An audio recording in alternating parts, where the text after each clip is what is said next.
क्या आप बच्चेलाल साहनी को जानते हैं? अरे वही बच्चेलाल जो फ्रूट सेलर हैं और जिनके बारे में आनंद महिंद्रा ने रिसेंटली ट्वीट किया था। लकी बच्चेलाल, है ना। लेकिन ऐसा तो क्या किया था बच्चेलाल जी ने। बच्चेलाल ने आनंद महिंद्रा से फ्रूट्स के लिए पैसे कैश में नहीं, यूपीआई से भी नहीं, बल्कि डिजिटल रुपी के फॉर्म में लिए थे। है ना बदलते इंडिया की निशानी। In fact RBI governor Shaktikanta Das का भी यही कहना है कि डिजिटल रुपी को, जो कि एक central bank digital currency, is going to be the future. लेकिन ये डिजिटल रुपी और सीबीडीसी है क्या? कौन सी टेक्नोलॉजी यूज की गई है उसे बनाने में? डिजिटल रुपी, फिजिकल करेंसी और यूपीआई में क्या डिफरेंस है? क्यों इंडिया को एक डिजिटल करेंसी की जरूरत है? और कैसे डिजिटल करेंसी को डे टू डे लाइफ में यूज करते हैं? यही सब हम आज आपको बताएंगे इस वीडियो में। चलिए तो शुरू करते हैं।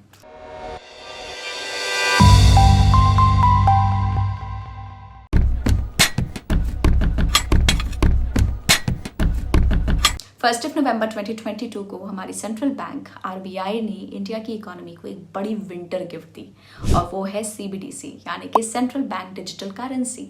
अब जैसे कि नाम से ही पता लग रहा है, ये एक डिजिटल फॉर्म में करेंसी है।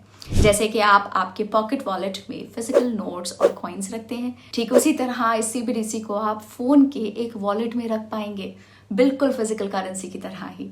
इस डिजिटल करेंसी से आप मनी ट्रांसफर और मर्चेंट को पेमेंट्स कर पाएंगे। अब क्योंकि हमारी करेंसी रुपी है, डिजिटल करेंसी का नाम ई रुपी है। आरबीआई द्वारा इशू की हुई ये ई रुपी फिजिकल नोट्स की तरह ही लीगल टेंडर मानी जाएगी। इसका मतलब है कि किसी भी पर्सन, ऑर्गेनाइजेशन या मर्चेंट को डिजिटल रुपी में की गई पेमेंट एक्सेप्ट करनी होगी। सीबीडीसी हमें फिजिकल कैश के डिनोमिनेशंस के बराबर डिनोमिनेशंस में ही मिलेंगे, जैसे कि 1 रुपी, 2 रुपीज, 5 रुपीज, 10, 20, 50, 100, 500 और 2000 के डिनोमिनेशन में हम फिजिकल करेंसी यूज करते आ रहे हैं। उस सेम डिनोमिनेशन में डिजिटल करेंसी के टोकन्स इशू किए गए हैं। अब जरा इस इमेज को देखिए। आप देख सकते हैं कि ई रुपी की डिजाइन कितनी यूनिक है। हर एक ई रुपी पे उसकी वैल्यू इंग्लिश और देवनागरी नंबर्स और लेटर्स में लिखी है, जैसे कि हम फिजिकल नोट पे देखते हैं। आरबीआई गवर्नर की साइन गारंटी भी हर एक ई रुपी के डिजिटल टोकन पर रहेगी, यानी कि ये central bank backed sovereign currency है, जो लेजिटिमेट फॉर्म ऑफ पेमेंट तो है ही, लेकिन लीगल टेंडर भी है। यही नहीं, हर एक ई रुपी पे रहेगा एक यूनिक नंबर, जिससे उस पर्टिकुलर टोकन की आइडेंटिटी साबित होगी। सीबीडीसी को स्टोर और उससे ट्रांजैक्शंस करने के लिए एक वॉलेट मोबाइल फोन पर यूजर को इंस्टॉल करना होगा। आरबीआई द्वारा रिलीज कॉन्सेप्ट नोट के अनुसार फ्यूचर में CBDC existing digital payment options जैसे कि पेटीएम, गूगल पे, भीम, इंटरनेट बैंकिंग के इंफ्रास्ट्रक्चर से भी सीमलेसली कनेक्टेड रहेगा।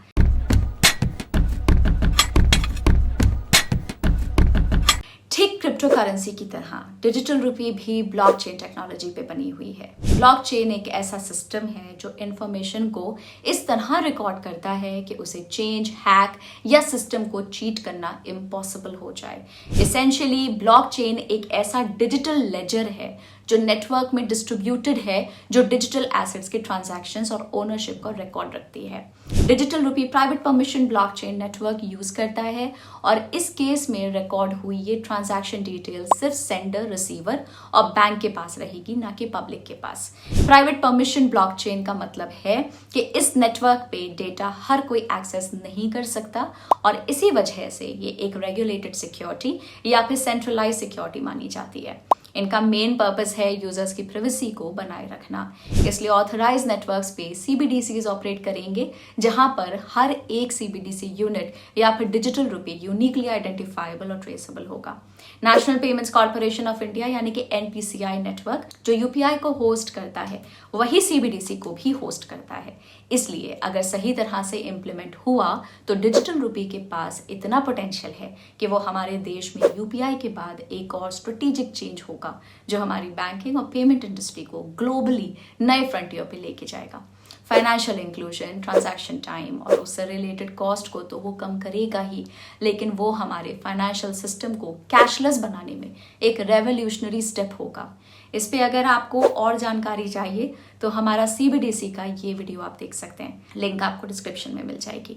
पर ई रुपी और फिजिकल करेंसी में डिफरेंस क्या है और क्या ये सब चीजें जो हमने डिस्कस करी वो यूपीआई ऑलरेडी अचीव कर रहा है? चलिए डिस्कस करते हैं।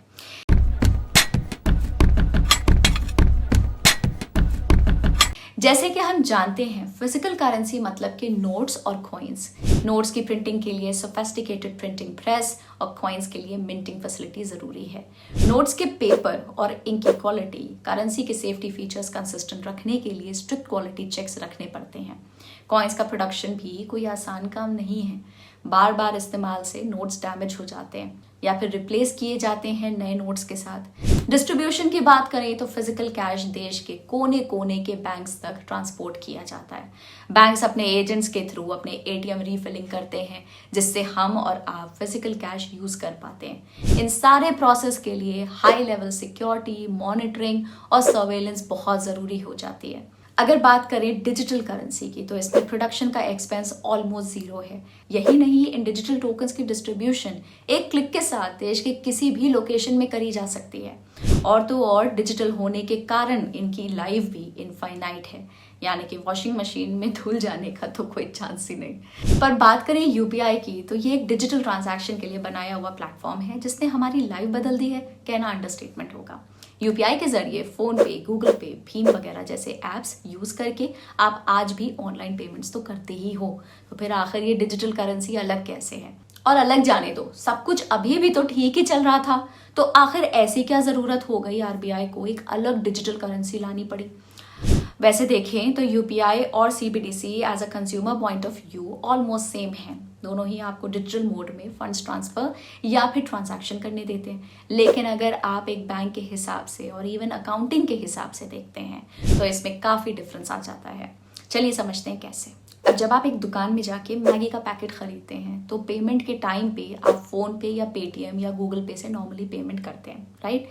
अब आप जब पेमेंट करते हैं तो आपको एक नोटिफिकेशन आती है अमाउंट डिडक्टेड, और दुकान वाले अंकल के पास भी स्पीकर पे आवाज आती है पेटीएम पे 200 रुपए प्राप्त हुए। अब एक इंटरेस्टिंग बात यह है कि ये फंड्स एक्चुअली में तभी ट्रांसफर नहीं होते हैं। वो आपको दिखाएगा जरूर कि अमाउंट डेबिट या क्रेडिट हो गया है, लेकिन एक्चुअली में बैंक में वो ट्रांजैक्शन तब नहीं होता। कंफ्यूज्ड?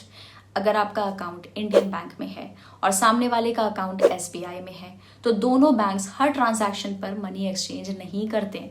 आखिर पूरे दिन में दोनों बैंक्स के बीच में यूपीआई के थ्रू ही कितने ट्रांजैक्शंस होते होंगे? तो banks end of the day या फिर कोई फिक्स इंटरवल पे ट्रांजैक्शन को सेटल करते हैं। मतलब कि अगर पूरे दिन में एसबीआई से इंडियन बैंक में 150 करोड़ ट्रांसफर हुए और इंडियन बैंक से एसबीआई में 50 करोड़ ट्रांसफर हुए तो सेटलमेंट के टाइम एसबीआई से इंडियन बैंक में 100 करोड़ ट्रांसफर होंगे। मतलब यहाँ दो बैंकिंग सिस्टम्स एक्चुअल में इन्वॉल्व हैं। पर जरा आप याद करो, जब आप ऑटो वाले को कैश देते हो तो तब क्या कोई बैंक के बीच में ऐसा ट्रांजैक्शन हुआ? नहीं ना। ठीक उसी तरह से जब आप डिजिटल मनी के थ्रू ट्रांजैक्शन करोगे तो उसमें कोई बैंक सेटलमेंट की जरूरत नहीं होगी। आसान भाषा में कहें तो बिल्कुल आपके कैश ट्रांजैक्शन जैसा, लेकिन डिजिटल फॉर्म में। अब इससे तो ये साबित हो जाता है कि फिजिकल कैश और यूपीआई से डिजिटल रुपी इजी और कन्वीनियंट ऑप्शन है।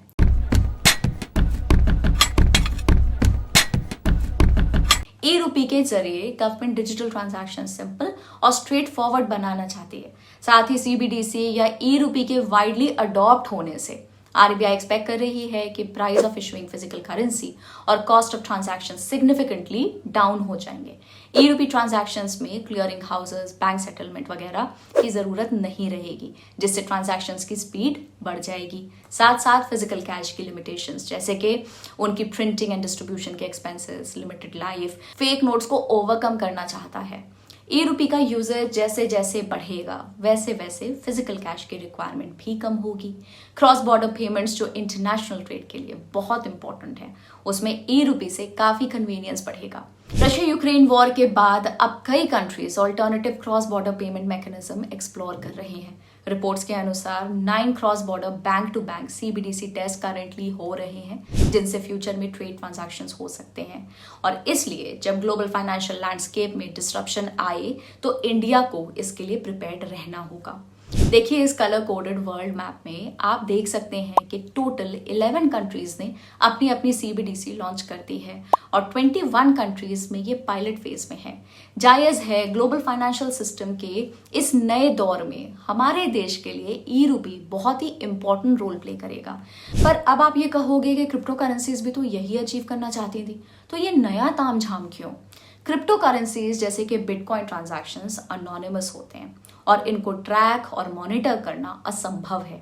इस वजह से इनको drug peddling, illegal weapon trade, smuggling, piracy जैसे इलीगल कामों के लिए ज्यादा इस्तेमाल किया जा रहा है। प्लस आखिर कौन सा देश अपनी इकोनॉमी और मॉनेटरी सिस्टम को एक अनजान सिस्टम, और वो भी जो इतना हाईली वॉलेटाइल हो, उसके हाथ में दे देगा? उससे अच्छा इन नेशंस ने ये सोचा कि अपनी ही डिजिटल करेंसी लेके आ जाते हैं। क्रिप्टो जैसे कि बिटकॉइन और सीबीडीसी में मेन फर्क ये है कि बिटकॉइन गवर्नमेंट के परव्यू के बाहर है। एक मॉनेटरी सिस्टम को एक या उससे ज्यादा रेगुलेटरी बॉडीज के थ्रू रेगुलेट करना बहुत इंपॉर्टेंट हो जाता है, और इसी वजह से शायद अलग अलग देश इस डिजिटल करेंसी की रेस में लग गए। पर क्या आज डिजिटल रुपये में हर कोई ट्रांजैक्शन कर सकता है? और अगर कर सकता है तो कैसे? चलो मैं बताती हूँ।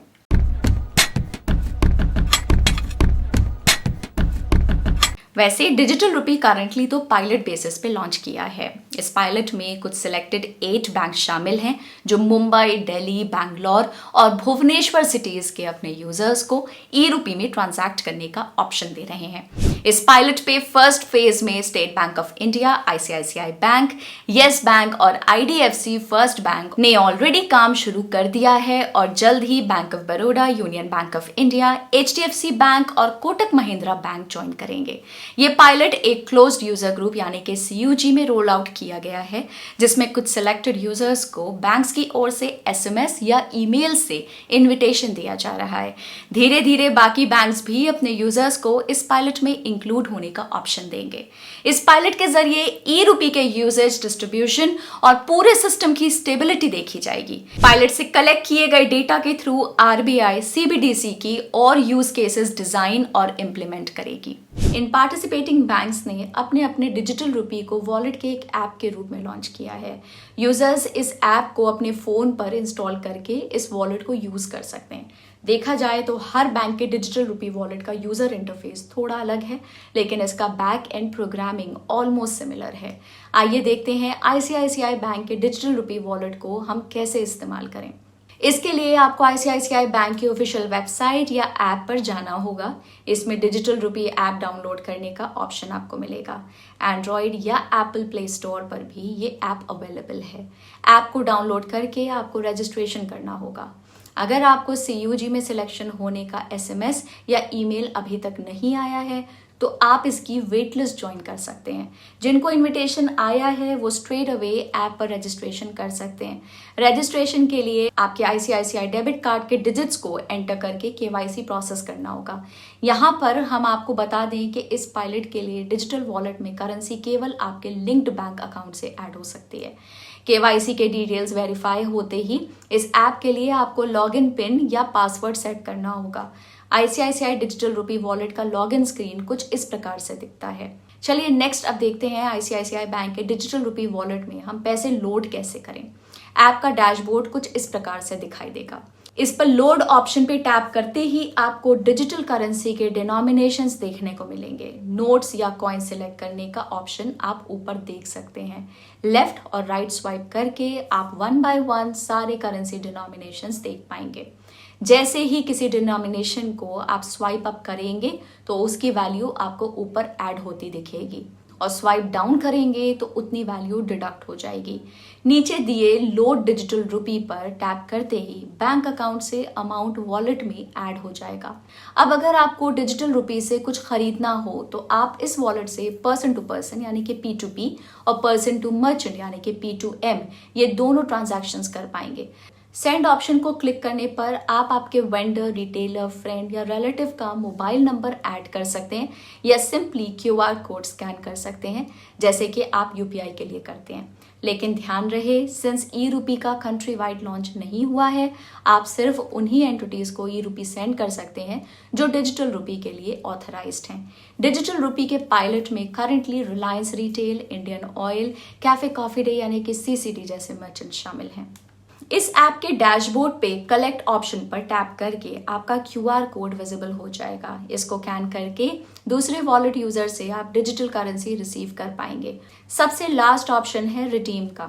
इस ऑप्शन से आप डिजिटल करेंसी के वैल्यू की अमाउंट को आपके लिंक्ड बैंक अकाउंट में भेज सकते हैं।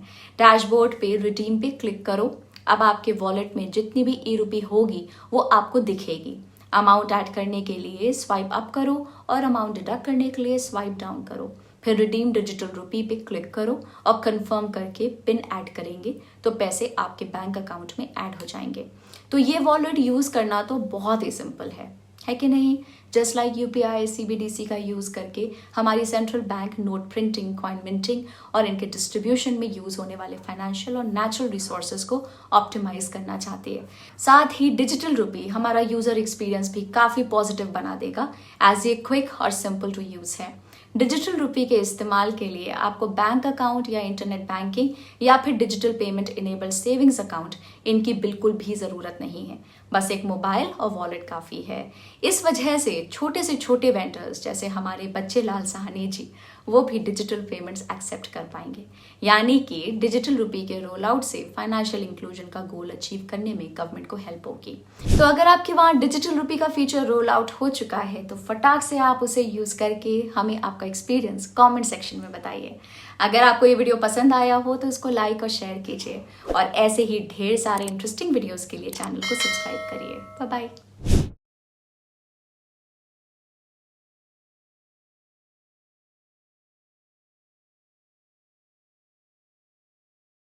Investment in securities market are subject to market risks. Read all the related documents carefully before investing. Please read the risk disclosure documents carefully before investing in equity shares, derivatives, mutual fund, and or other instruments traded on the stock exchanges.